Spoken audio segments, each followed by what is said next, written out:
where living things exist continuously, where the living, growing things continue to see. Yes. In that case, a rock is Flying through the universe. Flying through the universe. What is it, Omero? I don't know, man. Aboard the Monarch spaceship, I perceived the computer-like tricklings of bleeps and beeps fluctuating in the spinning spiral control gears. An electric flower butterfly lit up in a blue and red ash to signal that we were on our way. 3, 2, 1, echoed in a tin-can chamber. I looked over to my co-pilot, Purple Man. The fluorescent light from the controls flashed on his face like yellow and red zigzag Indian war paint. He sat reclining in his gleaming black leather chair, eyes closed and listening to his headphones in sensuous bliss. The 4 tubes of black lights lit up to indicate the engine rumblings. A sound flew round the room, came to my right ear, pulled out of my left with a ringing. It caused the transparent outlines of rectangles and spirals to jump around the room in flickerings of light. The electric blue, purple, and white wheels on the floor glowed from heat built up. When we were airborne and spacecraft control came through on the radio with an echo through the deep ominous tunnels of electric compartments in our spacecraft. Crimson sunflower buzz, crackle. Buzz with an oscillating crackle. These were our code names. Do you read? Oh, copy. Over. Report how things are up there. This is going to be a crystal trip, I said. Could you clarify that station G609? The radio band declared. Demanded. Faux pas flaw. It'll be crystalline. It'll flow like the blue-green ice crystals forming in my space window. Don't worry, our automated space robot systems have everything under control. We'll sign out and leave it up to you to report if anything goes wrong. Okay, Crimson Sunflower signing off. Okay, this is Crimson Sunflower signing off. Crackle Z. I don't know my co-pilot. We had known each other since childhood and were practically mirrors of ourselves. He had a scientific outlook on life, and I often perceived things in a poetic fashion, but the combination of our approaches gave us intense ideas and motivation. We'd salvaged a spaceship from a dump site on asteroid G7 and reconstructed it so the parts wouldn't be traceable. We were going beyond the perimeters of authority to a forbidden planet, but since it was so mysterious, few Star Cops wanted to take the risk of guarding it. Everything had to be launched from ground control, so Earth could keep a watch on who was going where.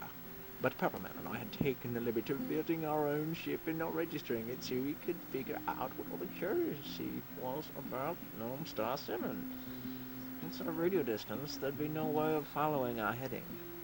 We had also been offered a considerable sum of money by an underground society as a sort of dare to explore this region. It's a lucrativity. Rumors have it that anyone who comes back from this place and hasn't committed suicide is insane. What would you do if I jumped in the computer console and turned this ship around? I jokingly asked Purple Man. I'd probably do that and I'll jump out the window. Says the planet. We both laughed in ignorant bliss as our mighty ship, the Monarch Butterfly, descended on the tie-dye spider patterns of cloud on Star 7. Look at the burgundy rocks, it all resembles the clouds. Well, if Purple Man had observed that later, so I tend to forget. Yards like a checker or diamond camouflage. These are the electrolyte depictions of purple strings around the checkers. What are you talking about? You're the scientist. Be specific and scientific, aren't you? I don't know, man. Afflictions is my own coined word. It sounds like what it is. No, not that. What is it? Why is it all this so uniform? Maybe it all expanded from the same center that's now become the core, and everything of that similar origin grew in its similar texture. Well, we'll make some recordings or presentations once we land. I'll come up with some experiments we can do, and you can test, organize, and analyze the data. Sounds good to me. A Monarch Butterfly spread out its metallic feather-decorated clipper wings in circles to counteract the thrust. The engines hushed as the sand blew under the landing gear. When the dust settled, we stepped out. For fears of contamination. We want to wear our spacesuit helmet Purple Man so responsibly thought of that. Yes.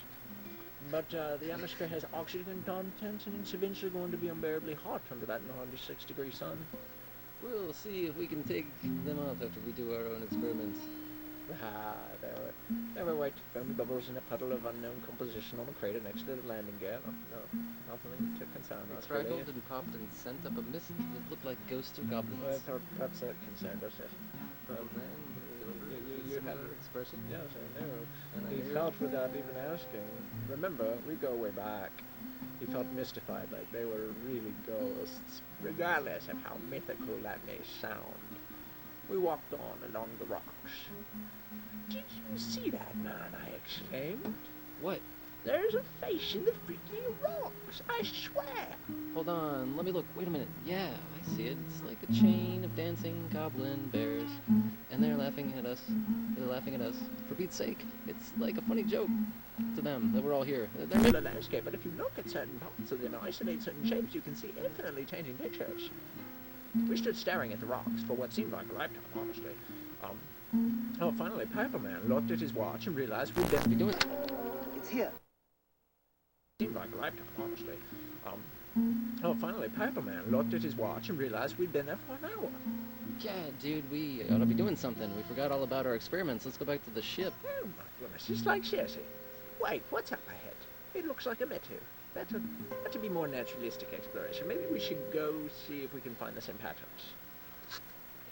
Well, whatever, man. I guess we have time. But what did you see in those rocks?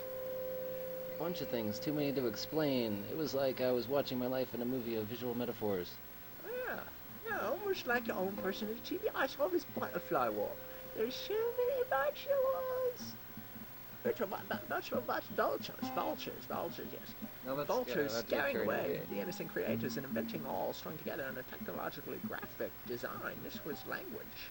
The design was symbolic of how language is formed. We define it in our standards personally. Maybe they were spirits telling us about our own existence. Well, let's not get carried away. Do you feel a spiritual presence? Well, yeah, but hey. Hey. How did we get here?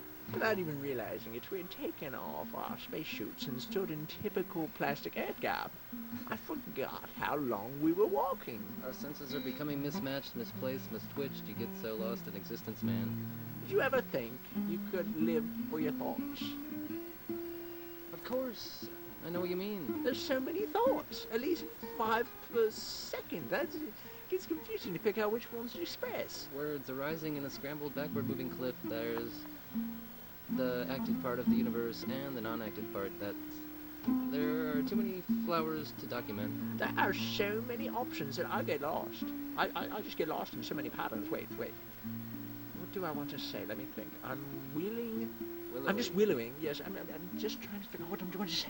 Honestly, there's too many patterns. I'm just willowing around in a circular, repetitive existence of one's pattern, one facet to focus on because there are so many. I would just be a bumbling bunch of nonsense, reminding myself that I'm not even there. We laugh inappropriately. Mind ruffles, electric flower butterflies, red and blue liquid tree twigs. Most of the time while you're in motion, you can absorb. You know what, Crimson? What? People get so caught up in beauty functions that they can't detach themselves from their structured surroundings long enough to spend time exploring. Yeah, exploring the nonsense flowers of your mind. Exploring anything, really. It's the innocence of child timelessness. It's great not having limits, compartments again. How did we get this way? It was all spacious. Look, they're everywhere. Purple Man yelled with extreme fascination every time he saw those They're faces. like little gnomes who've welcomed us into their home with King Matilda. They're sparkling through me. Matilda, that is their mother. Yeah, well, yeah. That's their mother. The whole planet is one. We are all one, and we're one with the whole race. We're one on the planet of the gnomes. They're little spirits who possess your mind. They get a little lonely in here. It's probably as boring for them to stay in the same place as it is for us. That's why they've chosen our brains as something new to explore. Oh, and to latch onto. it's okay. But I kind of like it. What were we supposed to do? Yeah. Oh yes, we're supposed to do experiments. Do you really want to go back to the ship?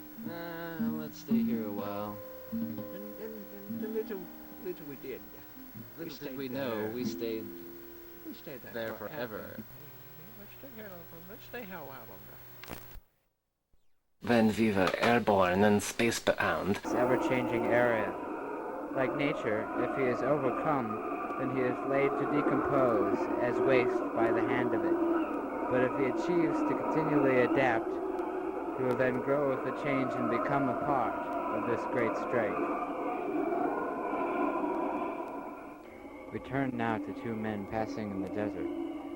One old and gray, one youthful and vigorous. Pardon me, sir. Where are you going? I'm going to the Great Rock. Why, do you mean that bursting upheaval of a maroon groove and rocky point on the plateau? That I do, sir. And if you will let me, I must go. But don't you realize that the crimson lava spew from the fluorescent yellow crystal in the middle means certain death? Go. It is natural for you as a boy to fear such an awesome thing because your realization of my position would be premature. But you must understand that to all things there must be an end, so as to make room for youth like you. And this end I have realized. But you will be disintegrated and thrust out onto the earth by its crimson power. That is the nature of things, the nature of death. And so it is to become one with his great power. Please do reconsider. For myself, being a compassionate person, does feel for you. Goodbye for now. Perhaps I will see you later on in my journey. Later on your journey? You're about to end your life, much less your journey. On the contrary, my friend. My life is just beginning in the new state, and my journey is infinite. This I do not understand, but you may do as you please. You will understand, boy. All in good time. And so, I hope you fare well. I hope you fare well. You too. Goodbye. Good destiny.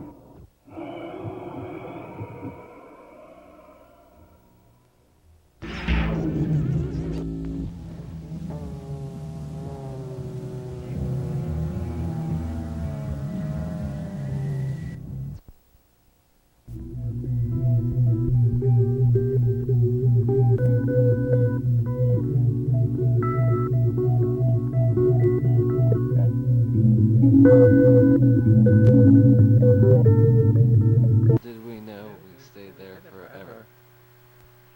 Don't forget, I'm leaving, I'm out. That's it. We're not saying forever.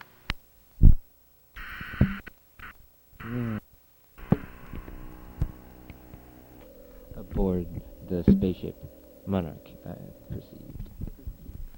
The computer-like tricklings of bleeps and beeps, fluctuating spinning spiral control gears.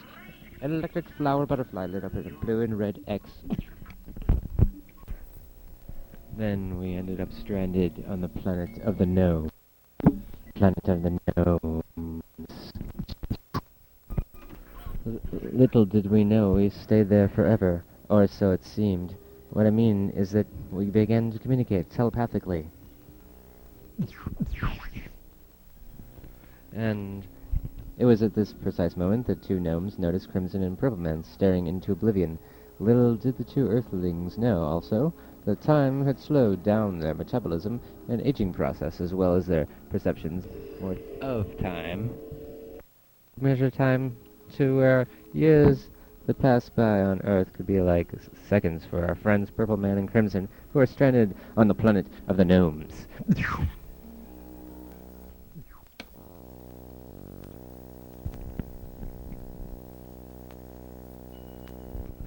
So each minute we stayed there was going by much more slowly than how we measure time, to where years that pass on Earth could be like seconds for us. Our friends Purple Man and Crimson are stranded on the planet of the Gnomes. Had sprouted out of the ground.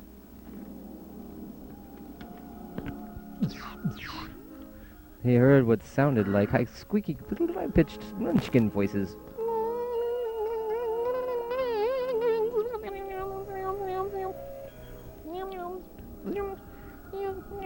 Although Crimson could not see the little gnome move his mouth from below that pink and green spiraled head, he could tell that the sound of the thought which came from his head, that underground gnome, he seemed to say telepathically, "Hurting me."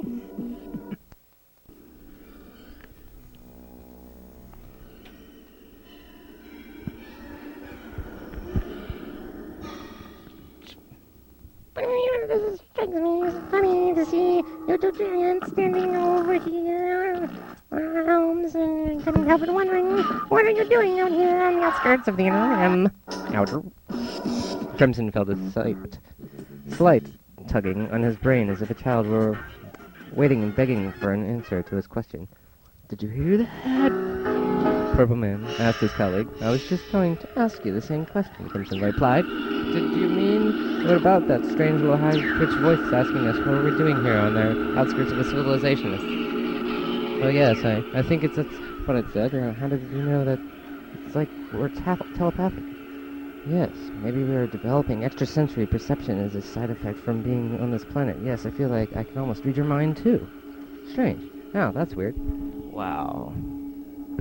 Well, at this point, they both begin to vocalize their thoughts together as simultaneously say, in the wood, an adventure in the wood instead of the wood of his machine squeaking, rumbling and twinkling outside, encapsulating the tin protected by a synthetic Pyrex bumper.